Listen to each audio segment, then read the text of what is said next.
ஒருவன் முதலாளி, உலகில் மற்றவன் தொழிலாளி. விதியை நினைப்பவன் ஏமாளி, அதை வென்று முடிப்பவன் அறிவாளி.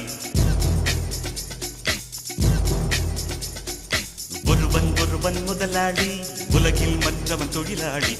விதியை நினைப்பவன் ஏமாளி, அதை வென்று முடிப்பவன் அறிவாளி. பூமியை வெல்ல ஆயுதம் எதற்கு, பூப்பறிக்க கோடரி எதற்கு, பொன்னோ பொருளோ பொற்களம் எதற்கு, ஆசை துறந்தால் அகிலம் உனக்கு.